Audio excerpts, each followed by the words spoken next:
Hey guys, the Razor from Team AA, and yesterday delivered the first bad news about the Google heavily leaked Pixel 3 and 3 XL, and sadly that news has now been confirmed by a major source, Acclaimed, the leaker. Ice Universe has the scoop, having earlier in the week attained the first images of the Pixel 3 design. The ever-prolific, ever-mysterious leaker is also famed for his strong Samsung track record, having previously broke the Galaxy Note 8 design, leaked the first Galaxy S8 real-world photos, and exposed every specification in the Galaxy S9. And speaking from his Weibo account via telephone, what Ice Universe reveals is Google will indeed introduce a potential deal breaker with its new Pixels, and it will not move as expected to Samsung, but again source its displays from the LG, and this could be a deal breaker for many.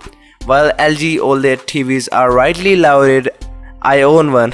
The company has delivered arguably the worst OLED smartphone displays on the market. The LG V30 was an otherwise excellent phone ruined by its terrible display, and the LG supplied the poor OLED display for the Pixel 2 XL, which resulted in a global backlash. Google managed to improve it with its software updates, but the color accuracy still remains really terrible and bad, as do the viewing angles.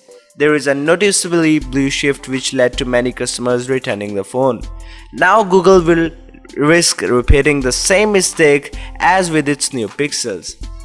If we give LG the benefit of the doubt, the argument is its display must have improved substantially over the last year, but whether they can reach Google's standard good enough to front this extremely expensive range of new Pixels seems highly unlikely.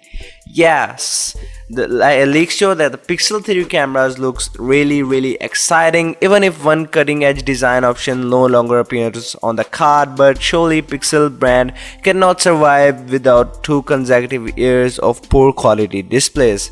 To give Google credit, it's a brave enough radical decision to return to the display maker which caused so many problems in the last year. For Pixel's 3.6, here is hoping this big chance that doesn't backfire again.